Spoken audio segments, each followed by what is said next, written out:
As soon as I knew they were interested and there was the opportunity to go down there, I kind of jumped at the chance. My favourite players to watch were Lampard, Joe Cole, Carrick, all these boys who'd come through the West Ham youth system. So finally I'm on the pitch at the Emirates, half hour into the game, and I'm chasing Fabregas and Flamini about. Not me, it really motivated me to go back and work even harder. Played against Scholes, Gerald, but Lampard was someone who really stood out. Cleverness, he's you're watching the ball 1 second, he's receiving off your shoulder. Sam Allardyce's attention to detail, incredible. Chris Coleman would make you feel $1 million. Gary's speed, his presence, the way he spoke, the way you were just completely in awe of the man. The little injuries and things you kind of have to get over, I think sort of gave me a real good grounding and foundation to go and build on as I was making my way. Perfect. Hello everyone, welcome to another episode of the Coach Gerald Lami podcast. Today I've got a special guest, Atlanta United Academy coach, Jack Collison. Welcome Jack, thank you for coming on the podcast. No, thanks for having me. I'm really looking forward to it today. Brilliant. Yeah, looking forward to our conversation also. How you been during this time? How you been keeping busy? I'm sure obviously the COVID has hit on your side as well, but how you been keeping busy?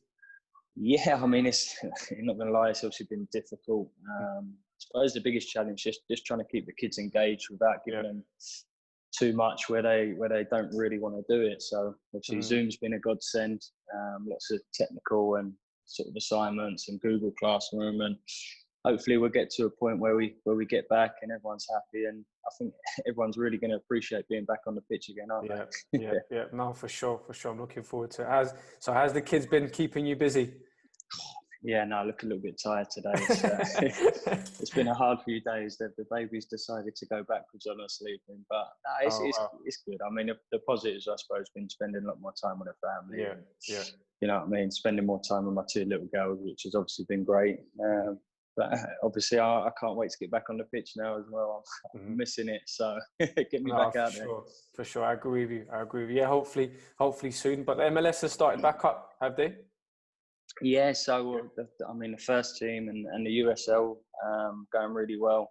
Well, not so far results-wise, but they've been back a little while. To be honest, the MLS's back tournament in Orlando has been quality. 3 games on a day. The 9 a.m. games normally not been fantastic, but the evening games have been great. Loads of goals. And obviously it's just fantastic that they're back. And I suppose it gives us in the academy a little bit of hope that as long as we're safe and following the guidelines, that hopefully it won't be too long until we're back as well. Yeah, exactly. You've been keeping up with the Premier League because the Premier League games have been going back to back. Well, do you know what? Yeah, that's what I mean. It's been unbelievable, isn't it? And then also we've got the Champions League to come, and so there's some great games, and probably the biggest game of all today, West Ham Watford, isn't it? What do you reckon? What do you reckon about that? I'm not going to lie, I'm a little bit nervous. Yeah. I mean, after I think West Ham played really well last couple of games.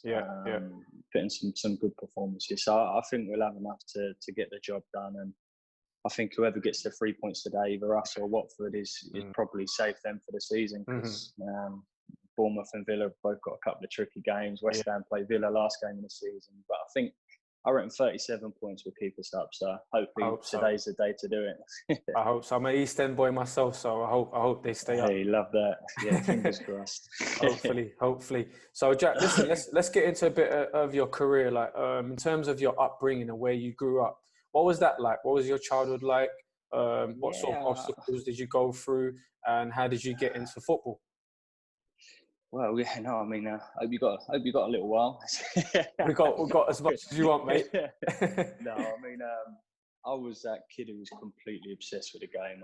I was in love with it from 3-4 years old. All my birthday presents were football kits and footballs or boots, things like that, and literally 24 hours a day, I was kicking the ball about. If it wasn't in my front room breaking stuff, I was out in the garden or sort of pestering my dad to take me down the park.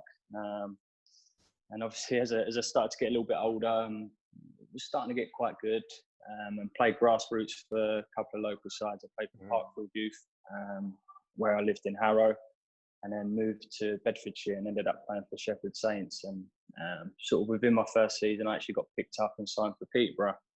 So obviously for me, it was great. It was football, joining an academy. And I mean, at the time we were obviously a really small club, but we were one of the first academies, so we would go in and play in big games against the Tottenham's, Chelsea's, Arsenal's, and it was just a wonderful experience. And I think going from grassroots and then to being a little bit more professional, it just completely captured me, and that obsession became even more. And I mean, from probably 9-10 years old, I knew in my head I wanted to be a professional, and I'm sure loads of kids have got their dream.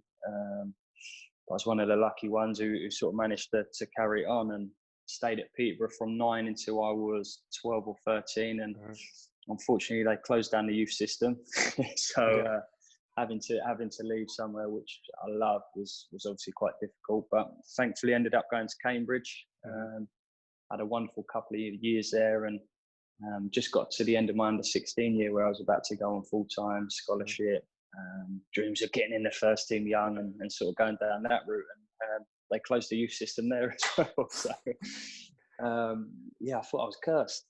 So quite a few obviously obstacles at a young age, but I was doing quite well at the time, and I had a couple of options to go elsewhere. And for me, as soon as I knew West Ham were in the hunt, I knew obviously about Tony Carr, and my favourite players to watch were Lampard, Joe Cole, Carrick, all these boys who'd come through the West Ham youth system. So as soon as I knew they were interested and there was the opportunity to go down there, I kind of jumped at the chance. And that couple of years under Tony Carr, and going from your Peterboroughs and Cambridge to just being completely mind blown when you're in the canteen, you've got Teddy Sheringham serving himself up lunch. So it was a real eye opener. And I mean, at the start it was probably a bit daunting, but kind of got my head down. I kept that underdog mentality with me throughout, and managed to sort of play my way through the youth reserves and eventually make my debut in the first team. Yeah, no, in terms of like your journey, your journey's been immense.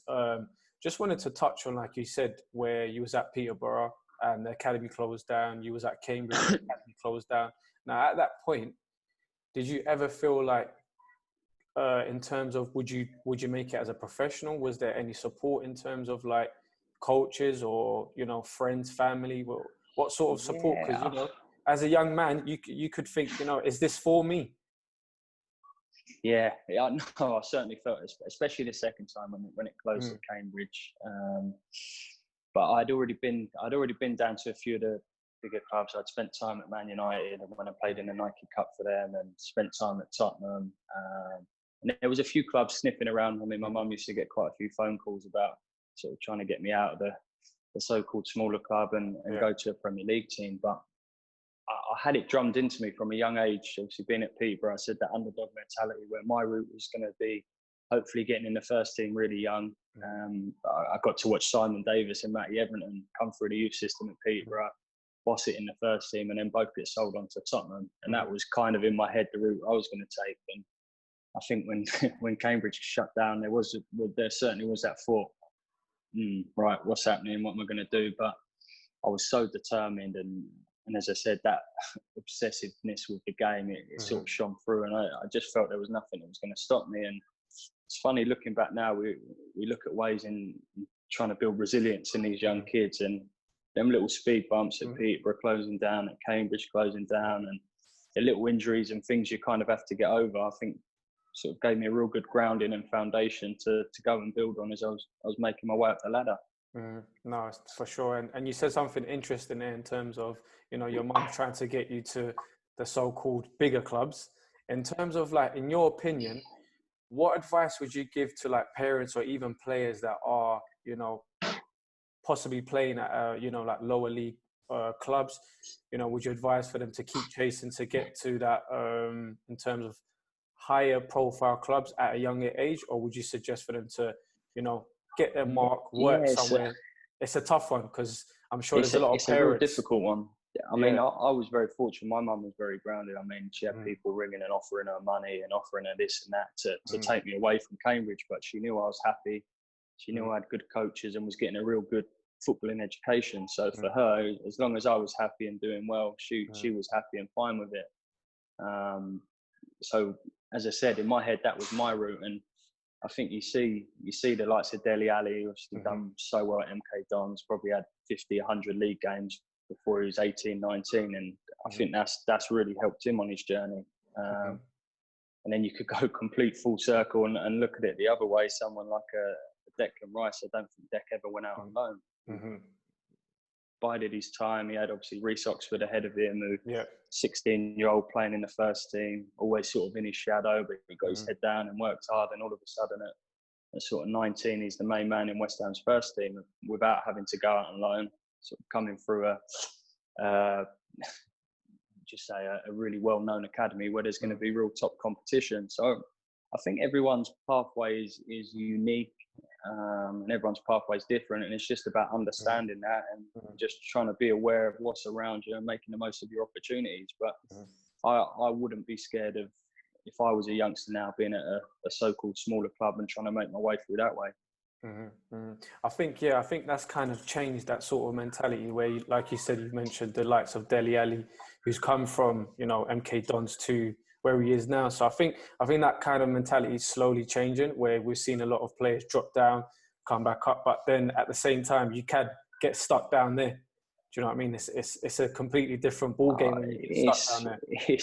It's difficult, and I mean, when I had a year out, when I retired and had a complete year out and come back at Peterborough in League One, and I mean, even down there it was tough. The standard is top, and you can see at times why these young players, at the time we had young players from Premier League clubs, good players, real top players, but it's sometimes hard for a manager in League One where there's so much on that result, so much on getting that 3 points every Saturday to really be able to trust these players, even though they've brought them in on loan, even though they're paying them big money.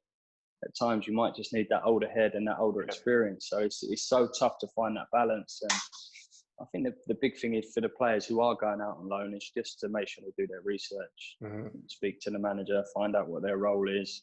But at the same time, it's football. So you might drop down and you might have to go there and fight for your place. You might have to bide your time, and obviously if you get your head down and do well, the rewards are there. And I think a great example for me at the moment is Grady Diangana. Come played a few games at West Ham, done really well. He's gone out on loan to West Brom, in and out the team a little bit at the start, but he's the main man now. He's probably at double figures in goals. He's got quite a few assists, and hopefully he's going to get sort of a championship promotion under his belt and come back next year to the Premier League feeling really strong and really sort of good about himself. No, absolutely. And like you said, those sort of experiences build resilience. And in your opinion, do you think you can teach that, or is it just life experiences that will bring that along?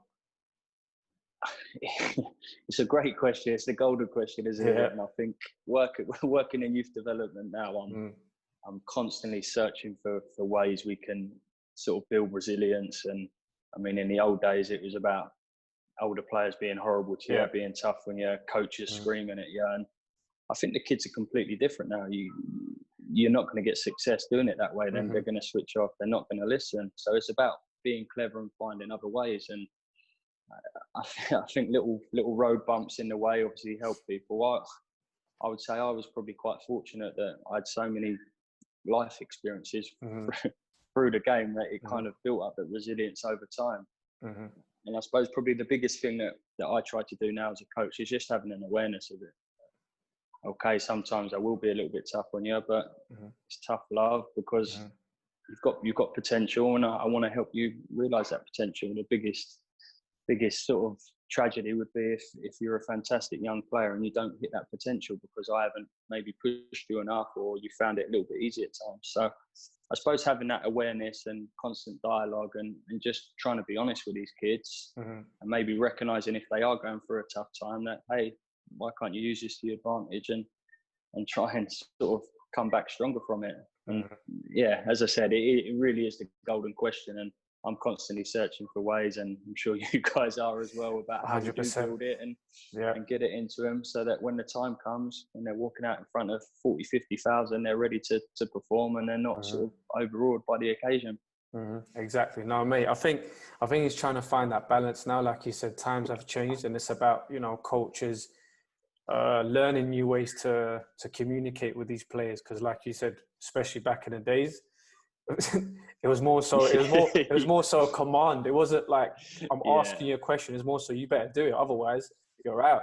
And especially 100%. Like you said, where you've gone to West Ham and you've got players like Teddy Sheringham, who's won the Premier League. Now he's not playing games. He's serious about his craft. You know what I mean? So 100%. you know, like in terms of yourself, when you went there to West Ham and you thought, all right, cool, I'm here with the so-called bigger players in the country. What was that like for you? Was it daunting, or was it, you know, for you, was it a thing where it motivated you to get better? I think both. Yeah. I mean, I remember on my trial game, I didn't know what to expect, and we played a game over at MK Dons, and the boys turned up and they're pinging the ball about in the warm up. I'm thinking, "God, these guys are serious." I mean, we had James Tompkins playing at the back.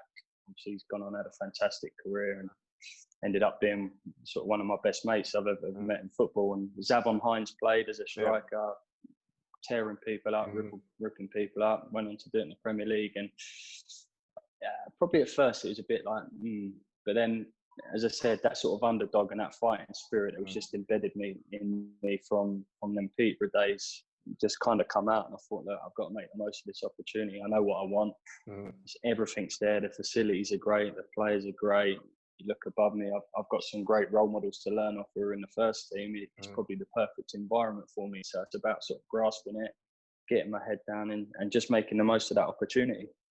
Exactly, for sure. And even things like, you know, washing the first team boots and things like that. I don't think the academy boys do that these days, do they? No, they don't.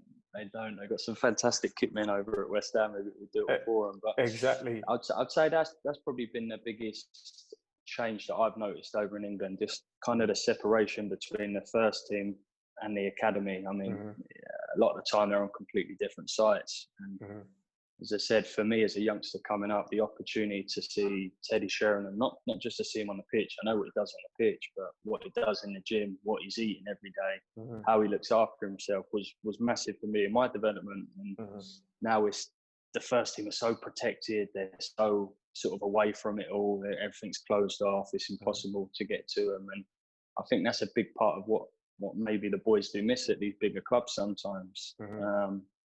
So I suppose it's trying to find a way to just best prepare them as best you can, ensuring they have got good role models and ensuring they do have an understanding of what it might take to get there. And that's why at times I do feel like I'm in quite a good position where I've sort of come through that youth system and sort of seen it and sort of what it might take to get to that next level. And look, it's always changing. Football's constantly evolving. As I said, the kids are completely different today, but just having that awareness and that dialogue with them, and hopefully it will help them. And if one or two grasp it and go on to do great things, then obviously it's a great experience to have. No, for sure. And whose boots was you cleaning from the first team when you broke through? I can't remember. Who did I have? Because we only done it for literally a couple of months. Okay. I can't remember. And then they just totally changed it and took it away. So, but we ended up getting I got quite a nice bonus one year. I might have been doing Lee Bowyer's, you know. Oh yeah, I'm pretty sure. Yeah, was he generous? Maestro. I'm pretty sure he was. It probably weren't much back in the day, but as a youngster on peanuts, it was great. Of course.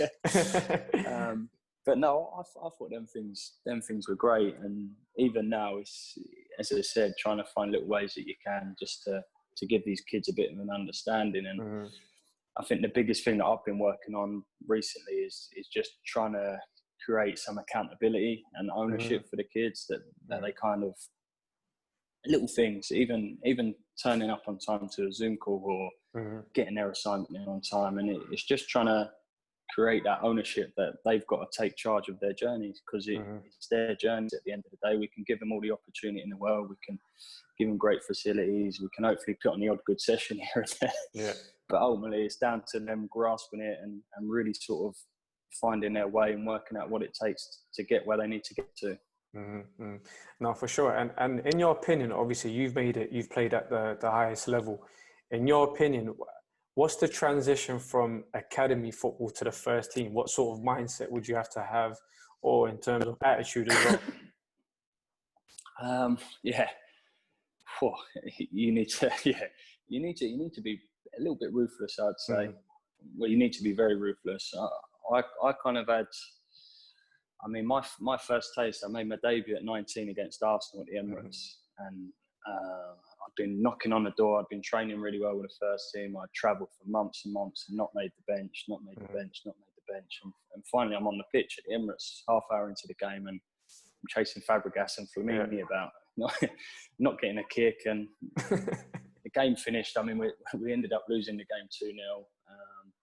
And obviously, it's great. I've made my Premier League debut. I've played at Arsenal, 60,000 fans, but I actually come off a little bit deflated. I thought, I've got some work to do. If I want to play at this level, I've really got some work to do. And for me, it really motivated me to go back and work even harder. And that little taste, that little snippet of that sort of 60 minutes at Arsenal made me even hungrier to succeed, because I wanted more of it. And I felt like I had a real point to prove, because I was quite disappointed with how I first played. So for me, it sort of really inspired me to go back to the drawing board, work even harder, and just make sure that next time I got an opportunity, I'd try and do a little bit better. That's interesting, because like you said, you know, making your debut against Arsenal, that will be like, you know, that must be like, of course, a dream come true, you know, but in your sense, it was more so a thing where you evaluated and you said, you know what, I want more of this. I need to improve.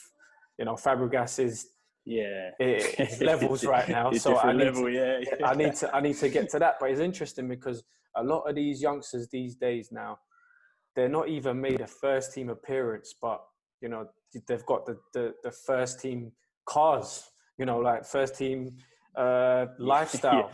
So like in terms of that, how do you, because it's different, like you said, it's a different time. What advice would you give to those sort of players where they haven't made a first team appearance yet?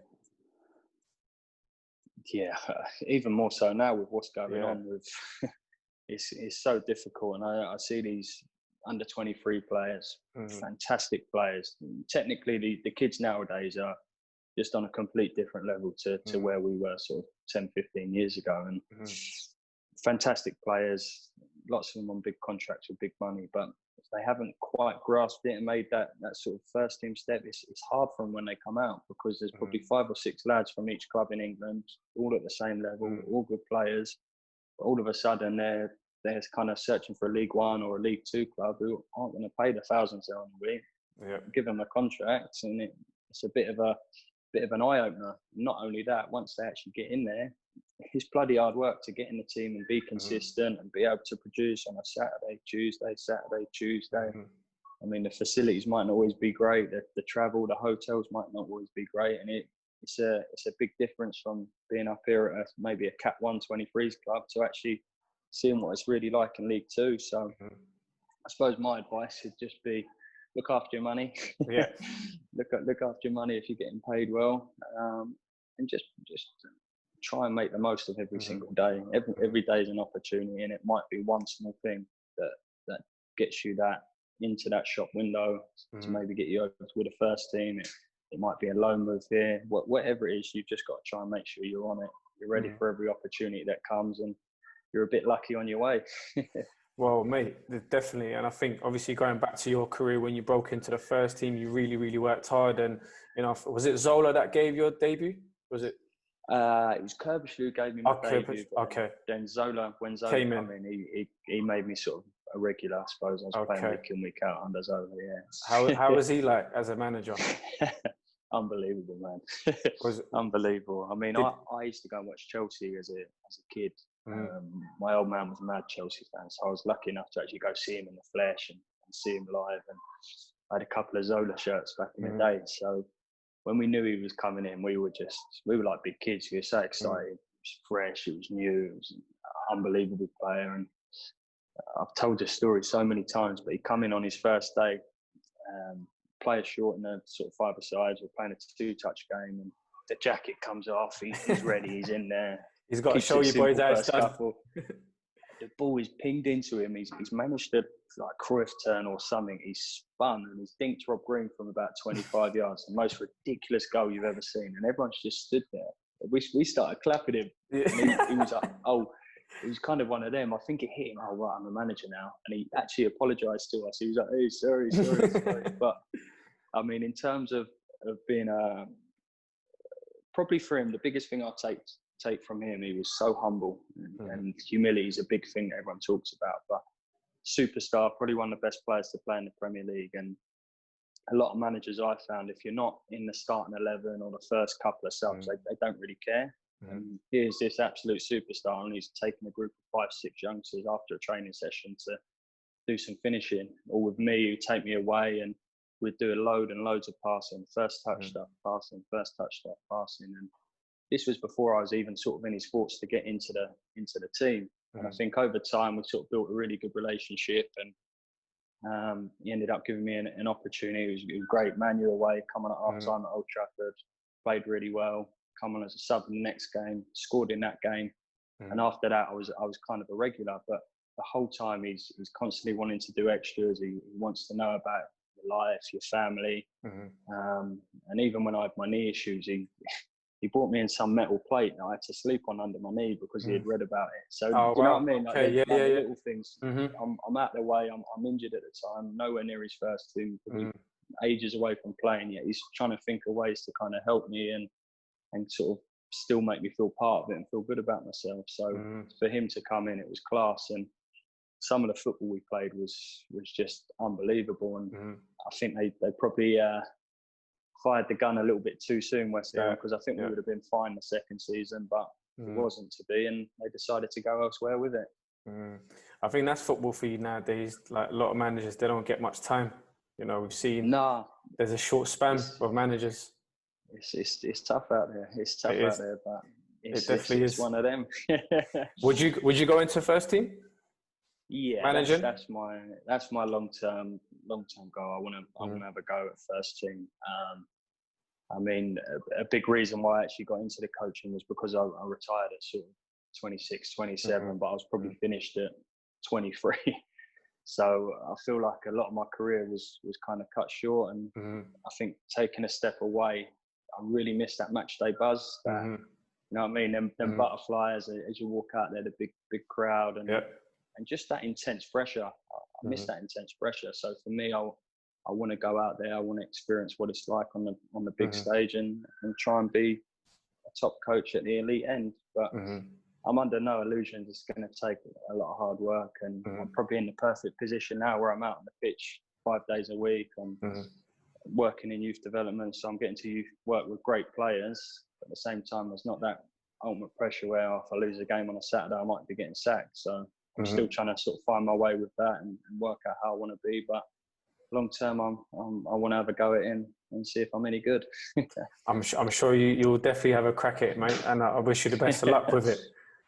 No, I appreciate that. Just talking about, like you said, in terms of your injury now, you know, injuries is a big part of the game, and there's a lot of players that have been in a similar position like yourself. Now, obviously, you was playing at the highest level. You was at a good stage in your career, and then you got hit with a hard injury. How do you deal with that mentally? You can't lie. It's tough. I mean, there's the worst thing is being a professional footballer and you're sat in the physio room or the gym or the bike, and mates are out there training on the pitch. Or you turn up on a Saturday and you've got to watch the game, and you know that you can't affect it. It's an unbelievable game, and things like that. And I think in the early days it was really tough. But where I was quite lucky, I got injured so much, I kind of developed coping mechanisms. And I would say there was probably a few things that really helped me. I mean, I had a really good support system around me. Sort of my family, my wife, my agent at the time was really good.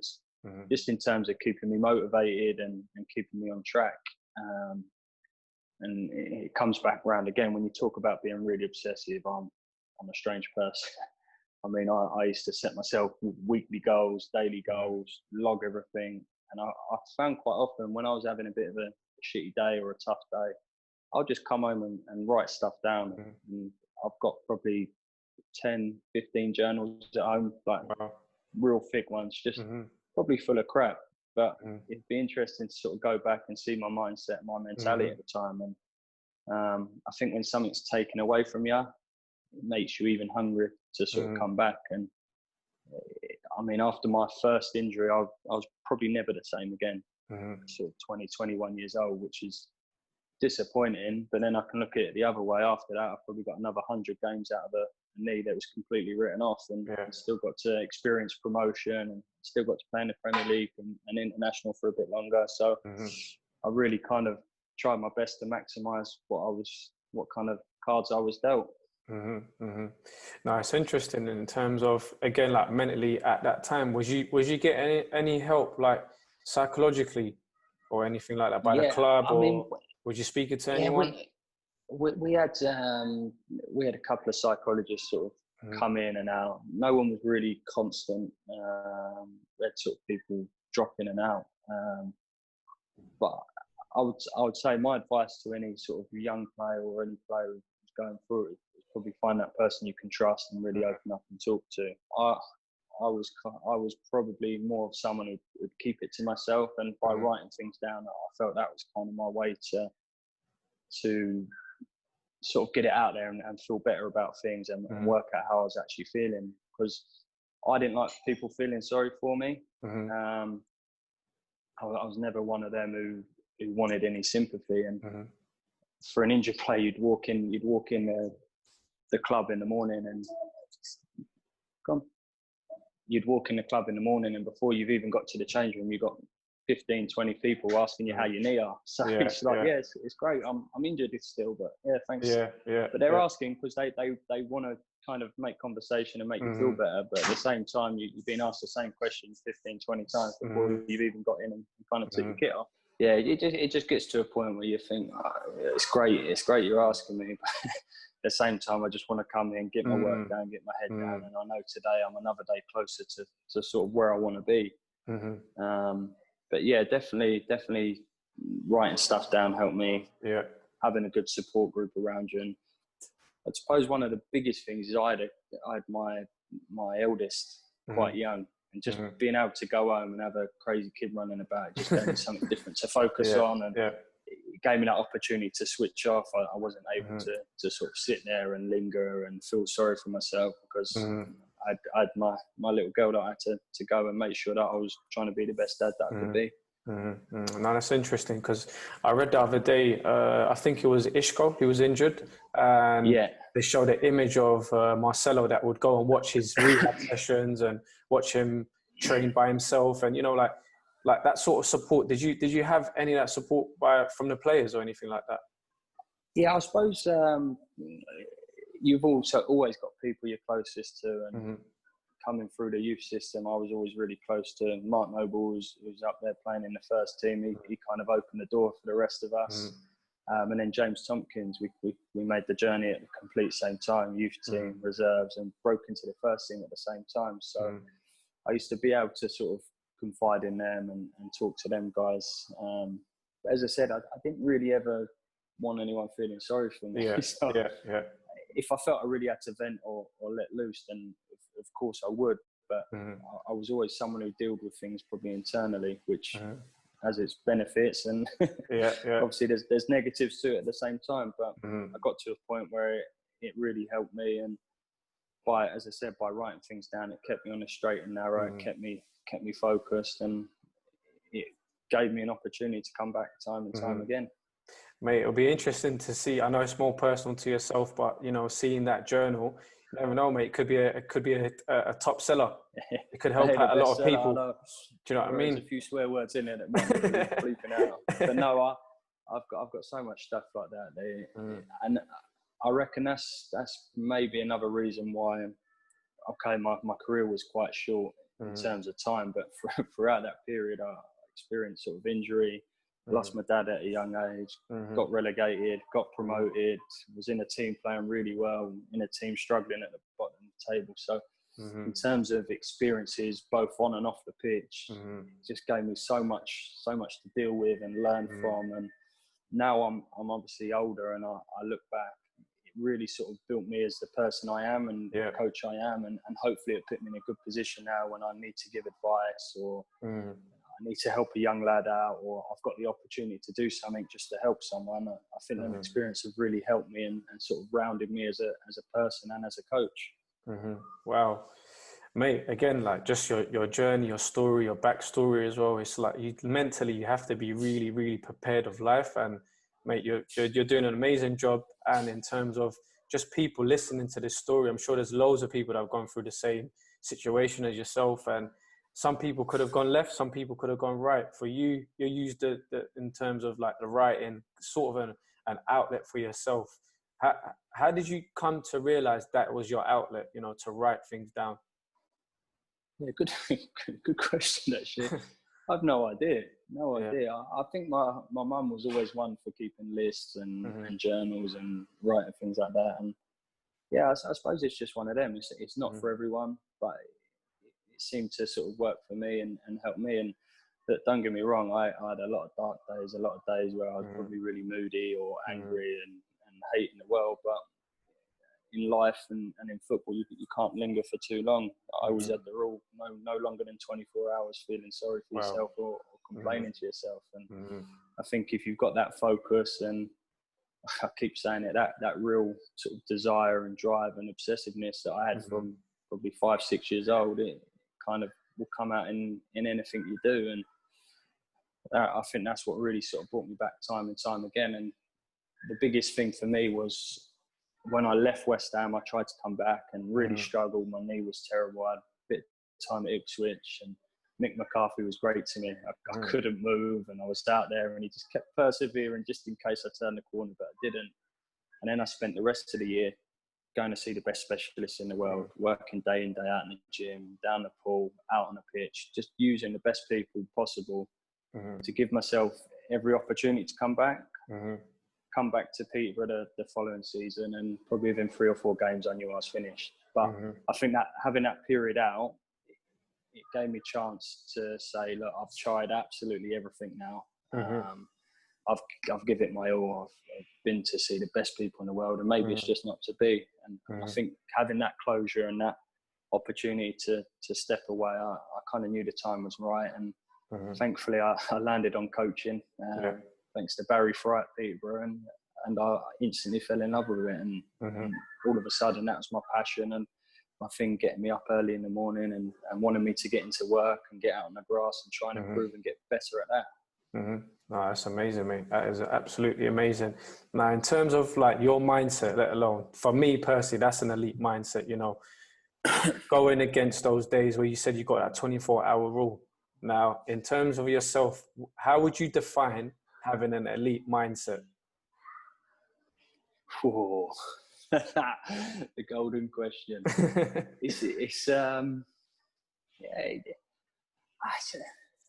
think you need lots of different traits and lots of things at different times. And it's all them buzzwords you throw about, isn't it? It's that resilience, it's that drive, it's that desire. It's also that humility as well when you sort of need it. And I would say that the biggest thing that I try and teach and give out is probably to have good role models, good people you can look to. And I mean, you've only got to look at Cristiano Ronaldo, what he's doing. Was he 35, 20 goals again? 20 goals this year again in Serie A. Do you know what I mean? And you look at these people, what kind of sets them apart? And everyone talks about his work rate, his desire, his willingness to be the first in, to be the last out. And you look at other people. I read quite a lot now, so I read a lot of sort of business books. I read about obviously the All Blacks and things like that. And what you find is the same key messages that come up time and time again. It's that sort of ruthlessness to be clear of where you're getting, that inner drive, that inner desire, and that work rate just to make sure you're the hardest worker in the room. And I think if you've got them things, you're always going to improve. And okay, if you don't quite make it to where you want to get to, if you say you're going to play in the Premier League and you don't quite make it, you might have a fantastic career in League One. You might do, and know that you've pushed yourself and you've maximised what you got. No, for sure. And a lot of those, you know, traits that you just mentioned, they're life skills, you know. So like you said, even if you don't make it to the Premier League, I'm sure you can transfer those skills into your daily life, you know. Which is 100%. If you're going to be a delivery person, you want to be the best delivery person. Then you're getting the most parcels out. If you're going to build houses, you want your houses to be the best. And it's the same things that come up time and time again. And I think that's so important, especially in youth development, that we're teaching these kids, because ultimately 85% of them probably won't even be in football in 4 or 5 years' time. They'll probably be doing something else. And hopefully we can equip them with enough life skills that some of the stuff they learnt from playing the game and coaching and the experience they got through that will stand them in good stead in life. Absolutely, mate. So just quickly touching on your coaching venture, what made you go to America? I think I was coming to a little bit of a crossroads. I mean, I'd been at West Ham 10, 11 years as a young player, and then back there as a coach. And I just felt I needed to go and sort of broaden my horizons, see something completely different. I was never one who wanted to feel comfortable or feel like I knew it all. And I just felt there was a sense of me potentially getting a little bit comfortable and getting in a real safe environment. And I'm at that stage in my coaching career where I can't afford to do that. I need to go and learn. I need to test myself. I need to push myself. And to a point where the Atlanta job come up, the opportunity come up, and it was right. Do we go and have something completely different style of football, different style of kid? The MLS is growing, and obviously you look at Atlanta, what they've got in terms of facilities and the way the club's going. It was a real exciting opportunity to be part of a project that's so fresh and new, and maybe being able to come and sort of add a bit of value to that. So that's kind of where I was at in my head. I wanted to try something new, try something different. And I always think with sort of West Ham, I don't think the door will ever be closed there. I think there's a bit of an unwritten story there, and I'd love to go back further down the line and hopefully have a bit of an effect on the first team, either as a coach or a manager one day. I'm sure you will, mate. Again, just in terms of your mindset, I'm sure you'll get there one day, 100%, without a doubt. Appreciate it. Quick one. I know you're short of time. Just a quick fire round of questions. Come on in. It'll be a quick one. Messi or Ronaldo? Messi. He's an artist, man. All right. Yeah, Messi all day. Artist. Right. Yeah. Do you know what? True story. I know it's meant to be quick fire. I haven't bought a football shirt since I was about 10, but I went out to Barcelona and I bought myself a Messi shirt. There we go. Lovely. Best player you've played with? Tough one. You look at what Gareth Bale and Aaron Ramsey have sort of gone on to do. Playing with them at Wales was unbelievable. But for me, Scotty Parker at West Ham. Yeah.